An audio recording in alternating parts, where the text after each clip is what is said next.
بسم اللہ الرحمن الرحیم۔ شروع اللہ کے نام سے جو بڑا مہربان نہایت رحم والا ہے۔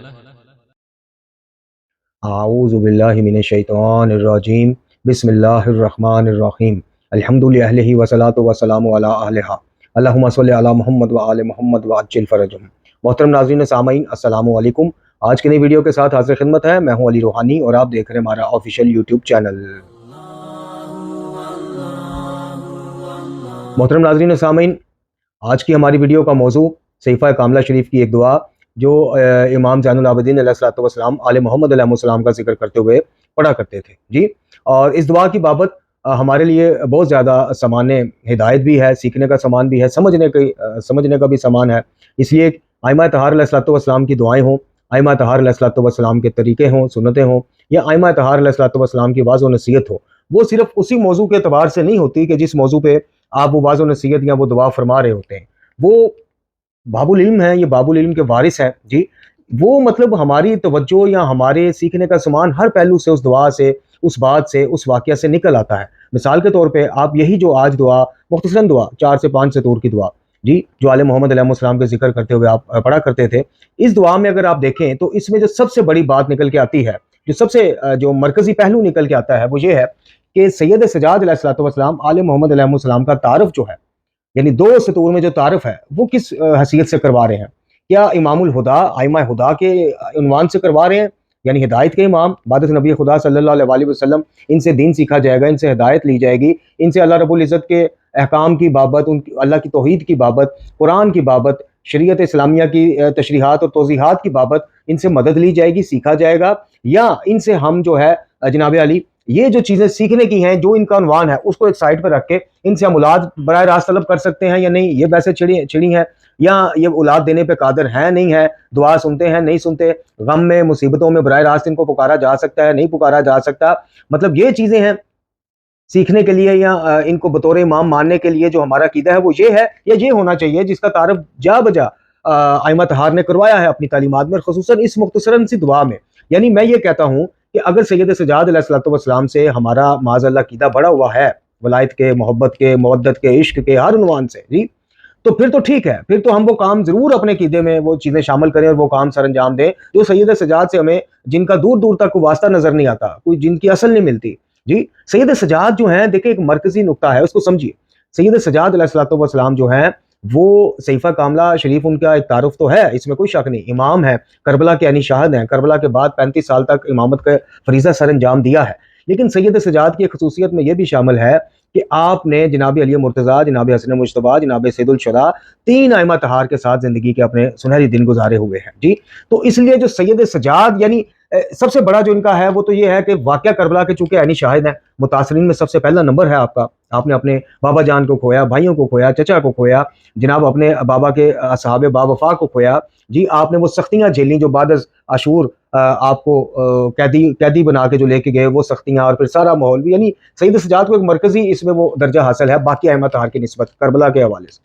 دوسرا، عقائد کے حوالے سے جو آپ کی دعائیں ہیں، وہ ہمیں جس طرح سے تواتر کے ساتھ نقل ہوئی ملی ہیں، اور جس طرح سے ایک صحیفہ کی صورت میں ملی ہیں، کسی اور امام کی دعائیں اس طرح سے ہمیں صحیفہ کی صورت میں نہ مل سکیں۔ جگہ جگہ مختلف کتب میں کچھ کسی امام سے کچھ دعائیں نقل ہوئی ہیں، کسی سے کچھ، لیکن مکمل ایک کتاب کی شکل میں نہ مل سکیں۔ تو سید سجاد علیہ الصلوۃ والسلام اب جو بھی عمل جو سر انجام دیں گے، وہ یقیناً مہر شدہ، تصدیق شدہ ہوگا آپ سے پہلے گزرے معصومین علیہ السلام کا، اور آپ کے بعد آنے والے ائمہ طہار کے لیے وہ ایک جناب مشل راہ ہوگا۔ اب عزاداری پہ ٹھہر جائیے۔ اب مجھے بتائیے کہ عزاداری کے عنوان سے جو کچھ ہم آج کرتے پھرتے ہیں، قمیضیں اتارتے پھرتے ہیں جی، عورتوں اور مردوں کے جلوس مخلوط ہے، عورتیں تھڑوں پہ کھڑی ہیں، چھتوں پہ کھڑی ہیں، نیچے قمیضیں اتار کے ماتم ہو رہا ہے، کنویں مارتے پھرتے ہیں، زنجیریں چلاتے پھرتے ہیں، بلیڈ مارتے پھرتے ہیں، زلجنا کے پیر چھوتے جا رہے ہیں، زلجنا کے نیچے سے بچوں کو گزار رہے ہیں، زلجنا سے اولاد طلب کی جا رہی ہے، جھولا شہزادہ علی اصغر علیہ الصلوۃ والسلام سے اولاد طلب کی جا رہی ہے، بچے طلب کیے جا رہے ہیں، وہ جناب عجیب سی وہ سیبوں والی منت اور یہ منت وہ منت، یعنی عزاداری کا جو عنوان سید سجاد ہمیں دے کے گئے ہیں، اس میں امینڈمنٹ اگر کسی امام نے بھی نہیں کیا، اس میں کوئی دخل اندازی کسی نئی چیز کی کسی امام نے بھی نہیں کی، تو آج 14 صدیوں بعد ہم اور آپ کیسے کر سکتے ہیں؟ یعنی جھولا شہزادہ علی اصغر جو ہے وہ شبیہ ہے اس جھولے کی۔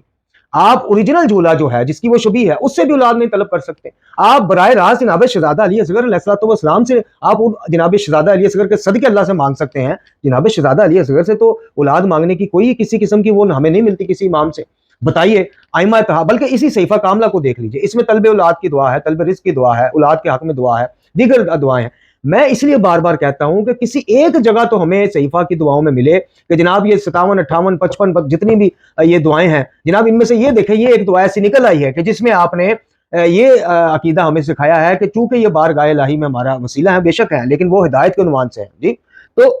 ہم جناب ان سے براہ راست بھی مانگ سکتے ہیں. اور میں نے اپنے والد بزرگوار یا اپنے جد نامدار سے جناب یہ دیکھیں براہ راست مانگا ہے، چونکہ اللہ نے ان کو دیا یہ ہمیں دیتے ہیں، یا اللہ نے ان کو اس چیز پہ قدرت دی ہے کہ دنیا سے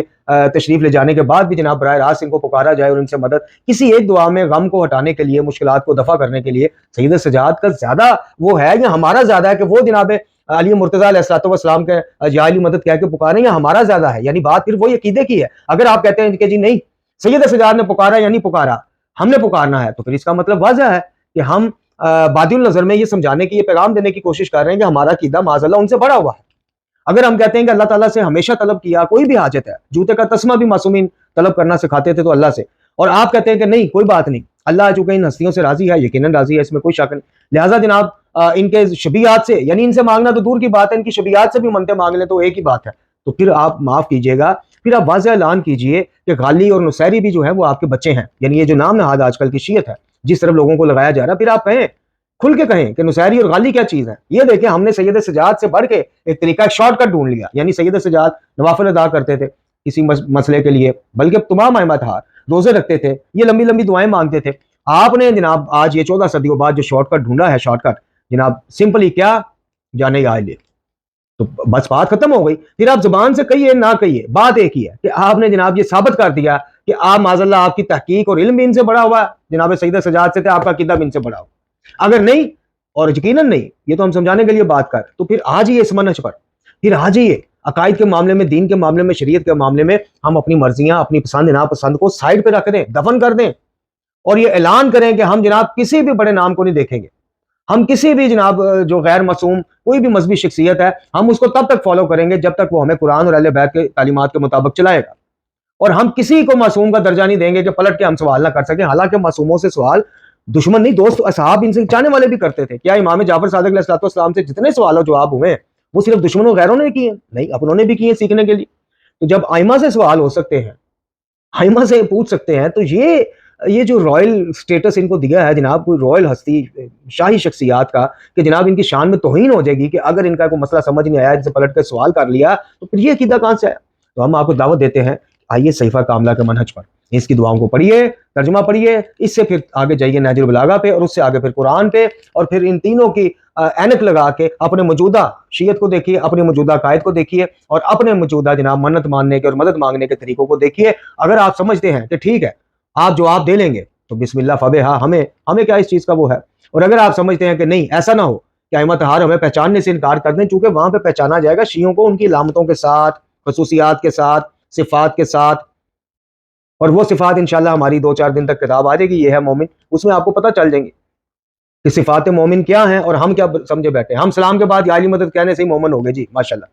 ہم جناب کمے لگا کے مومن ہو گئے، ہم 2 آنسو بہا کے مومن ہو گئے. مومن بننا اتنا آسان کام نہیں ہے. یہ دعوت فکر ہم نے اس کتاب میں دی ہے جس میں تقریباً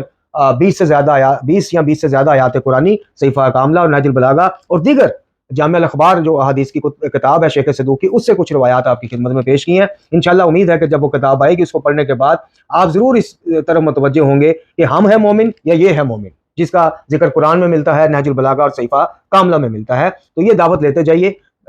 کہ آپ صحیفہ کاملہ کے منہج پر آئیں، آپ آل محمد علیہ السلام کے منہج پر آئیں، اپنی عبادات، اپنی دعائیں، اپنے اعمال، اپنے عقائد کو اسی طرح ترتیب دیں جس طرح سے وہ ترتیب دینا سکھا گئے ہیں. کیونکہ مقصر کی معافی ہے، مقصر پلٹنا چاہے آل محمد علیہ السلام کہتے ہیں ہم قبول کر لیں گے. یہ جو آپ کو ڈرایا گیا نا ہمیشہ ممبر سے، مقصر کے تانے دیے گئے، یعنی اتنا خوف مقصر کا بٹھا دیا گیا کہ آج مطلب ہضم نہیں ہوتی کوئی روایت، شرکیہ روایت، لیکن لوگ ہضم کرتے ہیں، نوجوان ہضم کرتے ہیں کہ خدا نہ خواستہ مقصر نہ ہو جائے. مقصر کی تو معافی نہیں، مقصر یہ ہے، مقصر کافر سے بدتر نہیں. مقصر کی معافی بھی ہے، اس کی واپسی بھی ہے، غالی کافر سے نجس ہے، غالی کی معافی کوئی نہیں، غالی کو قبول نہیں کرتے ائمہ، یہ روایت موجود ہے. تو اس بابت تھوڑے سے متوجہ ہوئیے۔ اب چلتے ہیں صحیفہ کاملہ کی اس دعا کی طرف جو نہایت مختصراً ہے۔ اس دعا کا ترجمہ آپ کی خدمت میں پیش کر کے ساتھ ہی 2 سے 3 سوالات آپ کی خدمت میں پیش کریں گے، اس کا جواب آپ خود سے بھی ڈھونڈیے اور یاری جیسے جو عیاری ہیں ان سے پوچھیے، یا آیت اللہ قزوینی صاحب جو چیلنج مارتے پھرتے ہیں موبائل کا، ان سے پوچھیے کہ جناب بتائیے کہ آل محمد علیہ السلام کا اگر ان سے بڑھ کے کچھ عنوانات ہیں بطور حاجت روا، بطور دعا سننے والے، بطور عطا کرنے والے، تو سید سجاد علیہ السلام تو ان کے اس مختصراً تعارف میں اور تفصیلی تعارف میں دونوں قسم کے تعارف آپ کو ہم سے پیش کریں گے۔ آج مختصر سن لیں، اس میں وہ تعارف کیوں نہیں، عنوان کیوں نہیں بتاتے، ہمیں کیوں چھپاتے ہیں معاذ اللہ۔ تو یہ صحیفہ کاملہ کی جناب دعا ہے 57 نمبر دعا، نہایت مختصر دعا، اور اس کا جو عنوان ہے وہ ہے کہ امام علیہ السلام کی وہ دعا کہ جو آل محمد علیہ السلام کے ذکر میں آپ پڑھا کرتے تھے۔ دعا کی ابتدا بسم اللہ سے، بسم اللہ الرحمن الرحیم۔ اس کے بعد سید سجاد فرماتے ہیں، اے وہ ذات کہ جس نے محمد مصطفیٰ صلی اللہ علیہ وسلم خاتم الانبیاء اور ان کی آل کو کرامت کے ساتھ مخصوص کیا اور ان کو اپنی رسالت عطا فرمائی اور ان کو وسیلے کے ذریعے خاص کیا، وسیلے کے ذریعے خاص کیا اور انہیں انبیاء کا وارث قرار دیا اور انہی کے ذریعے اوصیاء اور ائمہ کا خاتمہ کیا اور ان کو وہ علم عطا کیا کہ جو گزشتہ زمانے کا تھا اور وہ علم بھی عطا کیا کہ جو باقی رہا ہے، یعنی گزشتہ زمانہ اور آنے والے زمانے باقی زمانے کا، اور لوگوں کے دلوں کو ان کی طرف مائل کیا۔ پس محمد صلی اللہ علیہ وسلم پر اور ان کی آل پاک پر اپنی رحمت کو نازل فرما اور ہمارے ساتھ وہ سلوک فرما جو تیرے شایان شان ہے دین، دنیا اور آخرت میں، بے شک تو ہی ہر شے پر مطلقاً قدرت رکھتا ہے۔ لو جی، دعا ختم ہو گئی۔ اب آپ کہیں گے کہ جی اس میں ایسی کون سی بات ہے جو علی روحانی صاحب نے اتنی تمہید باندھے؟ آئے اب میں آپ کو بتاتا ہوں۔ دیکھیے سید سجاد کیا فرماتے ہیں کہ تو نے محمد و آل محمد کو کرامت کے ساتھ مخصوص کیا، پھر آگے آل محمد علیہ السلام کا ذکر کرتے فرماتے ہیں کہ تو نے وسیلے کے ذریعے ان کو خاص کیا اور علوم انبیاء کا یا انبیاء کا وارث قرار دیا اور انہی کے ذریعے ائمہ اور اوصیاء کا خاتمہ کیا اور ان کو وہ علم عطا کیا جو گزشتہ زمانے کا بھی ہے تے آنے والے کا بھی۔ بات یہاں پہ ختم ہو گئی، آگے دعا ہے ان کے ہاتھوں میں۔ اب مجھے یہ بتائیے کہ آل محمد علیہ السلام کا تعارف جو ہے، یعنی جو اللہ کے سامنے ذکر کر رہے ہیں آل محمد کا، سید سجاد علیہ السلام کا، اس میں کیا سید سجاد نے الفاظ کہے کہ تو نے آل محمد علیہ السلام کو حاجت روائیاں کرنے کی قدرت بھی عطا کی، تو نے آل محمد علیہ السلام کو رزق اولاد شفا عطا کرنے کی جناب قدرت عطا کی، تو نے یہ مرتبہ عطا کیا کہ تیرے علاوہ وسیلے کے عنوان سے تجھے چھوڑ کے ان کو براہ راست پکارا جا سکتا ہے؟ یہ ہے وہ دعوت فکر۔ یعنی میں کہنا یہ چاہتا ہوں کہ دیکھیں، جب کوئی کسی کا تعارف کرواتا ہے اور معصوم جب معصوم کا تعارف کرواتا ہے تو ایسا کوئی عنوان رہ نہیں جاتا کہ جس کا یعنی جو مین عنوان، مرکزی عنوان ہو، جہاں وہ اس معصوم کی شان ہو، خصوصیت ہو، اور وہ سید سجاد یا کوئی معصوم تعارف نہ کروائے۔ تو میں یہ کہنا چاہتا ہوں کہ اس دعا میں تو فرمایا جا رہا ہے کہ گزشتہ کا علم، آنے والے زمانے کا علم، انبیاء اور اوصیاء کا خاتمہ ان کے ذریعے فرمایا، لوگوں کے دلوں میں ان کی محبت ڈالی۔ یہ کہاں سید سجاد نے کہا کہ تو نے ولایت تکوینی کی؟ یا اللہ تیرا شکر ہے، یا اللہ تیرا شکر ہے کہ تو نے آل محمد کو ولایت تکوینی کے عنوان سے ایسے ایسے اختیارات دے دیے، کائنات میں تصرفات کے حق دے دیے، بچے دینے کا اختیار دے دیا، رزق دینے کا اختیار دے دیا، زندگی دینے کا، شفا دینے کا، اور سب سے بڑا یہ عنوان دے دیا کہ چونکہ وہ تیری طرف آنے والے وسیلے ہیں تو اب تیری جگہ اگر ان کو بھی بے اذن اللہ سمجھ کے دینے والا مان کے براہ راست پکار لیا جائے تو کوئی حرج نہیں، اور پھر مانگا بھی ہو اس پوری صحیفہ میں۔ تو ایسا اگر آپ کو کوئی عنوان نہیں ملا تو پھر پوچھئے تو صحیح ان سے، پھر ان سے پوچھئے تو صحیح کہ وجہ کیا ہے۔ کیا چھوٹے چھوٹے مسئلوں پہ یہ جو مجتہدین ہیں، ہم سب کا احترام کرتے ہیں، لیکن سوال کرنا ہر طالب علم کا حق ہے بھائی، اس میں غصہ کرنے والی بات کوئی نہیں ہے۔ بات اب ہو جب توہین ہو، ہم تو سوال کر رہے ہیں اور کرتے آئیں گے انشاءاللہ اور کرتے رہے ہیں۔ میں مجتہدین اعظام سے یہ پوچھنا چاہتا ہوں کہ سرکار مجھے یہ بتائیے کہ چھوٹی چھوٹی چیزوں کے بابت آپ کا ایک لفظ ہمیں ہر توضیح میں ایک جیسا ملتا ہے، بنا بر احتیاط واجب۔ اس کا مطلب کیا ہے جی؟ احتیاط واجب کی بنا پر یا بنیاد پر یہ کام نہ کیا جائے تو بہتر۔ کبھی آپ نے سوچا ہو، پڑھا ہو، معذرت سوچا نہیں، کبھی کسی کی توضیح میں سوائے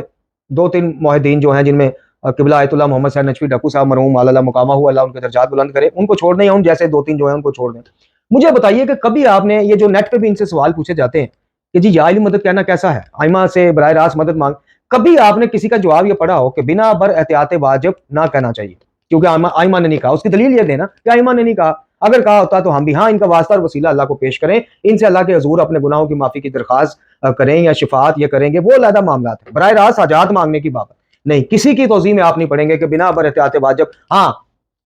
استنجے کے معاملات، فلانے کے معاملات، یہ معاملات، یہ سارے علمی معاملات جو ہیں ان کے بارے میں،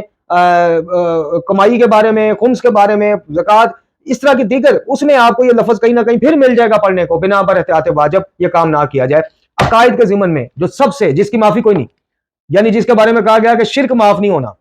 ہر چیز معاف ہو سکتی ہے جسے اللہ چاہے، شرک نہیں کرے گا،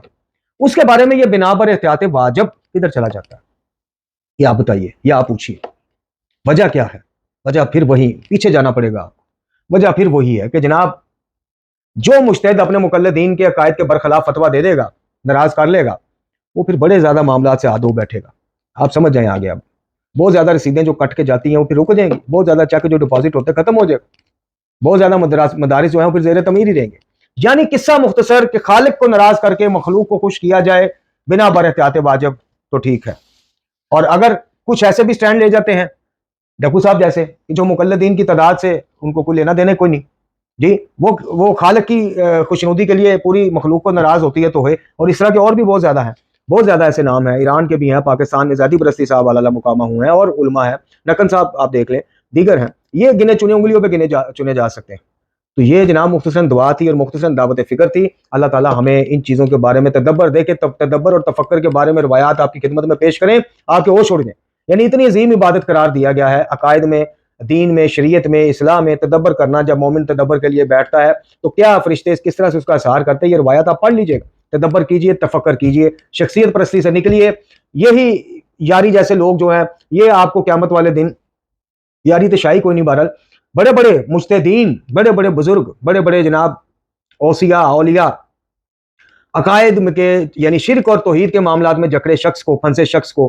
کبھی بھی نہیں چھڑا سکیں گے، کیونکہ اللہ رب العزت نے فرما دیا ہے کہ میں شرک دنیا میں توبہ کر لو آخری سانس تک معافی ہے، قیامت والے دن شرکیہ معاملات میں معافی کوئی نہیں. تدبر کیجئے، تفکر کیجئے. وآخر دعوانا الحمدللہ رب العالمین.